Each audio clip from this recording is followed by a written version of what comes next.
and also had a chance to discuss with the students. Some students might be shy. You talk about it in general, but these students were not shy. They were very proud of their accomplishments. They had a lot of self-confidence, and that was very good. They came as a result of the training they received from the teachers at the schools. So that was a very positive thing that's happening in the country. So you've probably heard about the sponsors who are chipping in for the schools and supporting the activities. How do you evaluate their involvement?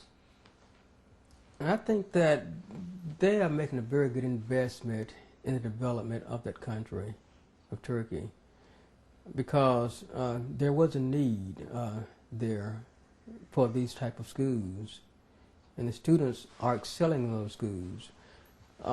Those sponsors are making very good contributions to the schools, and those contributions are allowing those schools to hire and employ and train good teachers so they can in fact train the students to make contributions to society. So these sponsors are making a very important investment not only to Turkey but also to the entire world, because these students are scholars who will be making contributions not only in the country of Turkey but also around the world. So thinking all these institutions, like do you think this educational model, this sort of businessman supporting, in sponsoring, involving, in founding schools, which are the whole crew of those institutions are dedicated for excellence and their students' success, do you think this whole thing is really successful in a sense? Or if so, what is the source? It's very successful because you're going to have the involvement of the business community in the schools. Here in my state, you have the Public Education Forum, and that's a forum of business people coming together trying to come up with suggestions of ways to improve the schools, because businesses are evolving from year to year, and they know the changes that are taking place, and they know the skills that those workers are going to have to be successful in their businesses, because the workforce will allow those businesses to be profitable. The model that I saw in Turkey is doing just that. The business community did become involved in the schools, coming up with a model that would allow them to produce a very valuable workforce, very valuable students who can make contributions not only to all those businesses but to society in general. So that's a very good model that should be duplicated by other countries around the world. So I commend the business community for coming forward with this model and also investing in the students, because in doing that they're investing in the country and also in world peace and prosperity. So, inspiration of Gulen and the advice to open up the educational institutions and doing activities. What do you think of its importance, this call for education, for the world's future and world peace? It's very important because ignorance is very expensive, and we've seen the result of that in terms of conflicts, not only within specific countries, but also in world conflicts.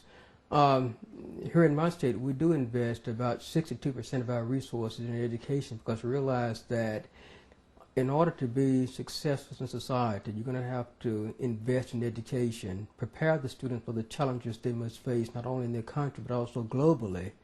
In order to do that, you must put your money where your mouth is. So we're doing that not only in my state, but also they're doing that in other places. We saw that happening in the schools I visited.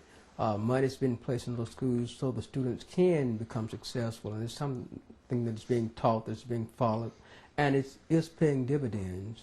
That is a good thing that should be continued, and it is something that will pay dividends, and the world will benefit as a result of it, because we found out that ignorance is more expensive than a knowledgeable workforce, because a knowledgeable workforce will bring about world peace and happiness and understanding between the different cultures.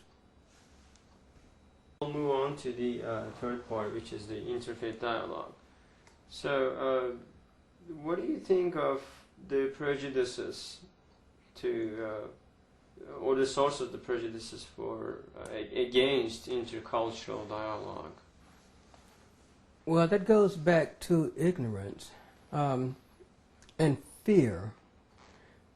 If you look at society, we could just be very specific looking at the South in the USA.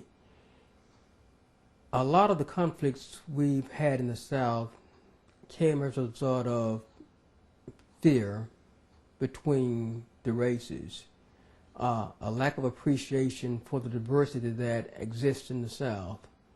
The power to be spent a lot of resources trying to keep the different groups apart, and because they were forced to be kept apart, they didn't have an opportunity to become familiar with each other.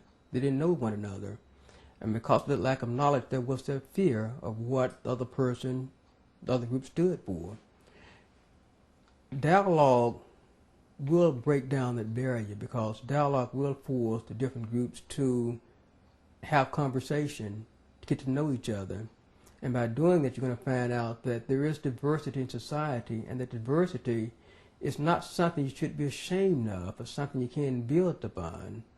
If you look at a bouquet of flowers, you're going to find that the more diverse that bouquet is, the more beautiful it is.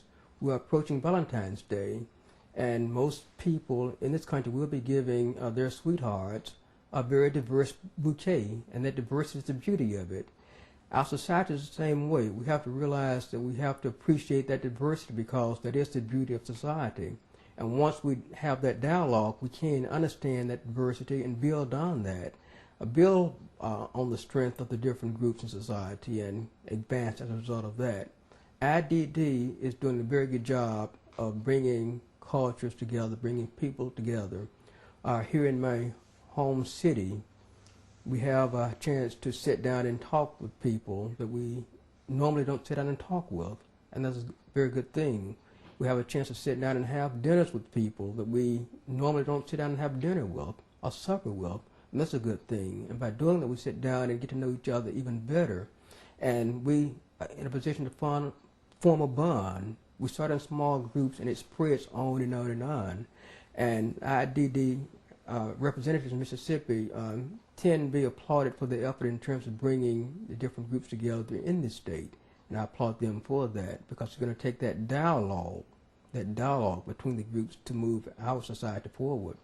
And that is something that we cannot back away from. We're going to have to go forward and just make sure that we carry it even further, because dialogue is the key to advancing society. But in the past, if you look at the history of this state, the lack of dialogue has created many of the problems we are facing in this state and in this country.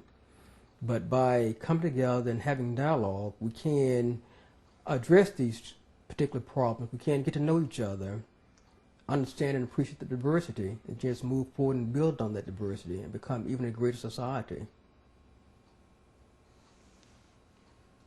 So, do you think the September 11 has had an effect on your perception or ideas about Islam? Me personally, it has not, because that was an isolated incident for the most part. That incident did not represent the entire Islamic community. We've had those same things happen during the civil rights struggle. We had, let's say, the Klan representing religion. They had acts of violence in the name of religion in the South, wreaking terror on different groups. But that did not represent the total Christian faith. Those were isolated people who were acting in the name of religion, but not carrying out the religious doctrines that the religion stood for. But 9/11 did affect some perceptions of the Islamic faith as being one of violence, not one of peace. And I think that IID is moving in the right direction in terms of clearing up that misconception in terms of what it stands for. And I think that we're going to have to continue this to make sure that we overcome that perception that it is one of violence, a radical movement, and the likes. as opposed to one of peace, loving, understanding, and one accepting of other beliefs and positions.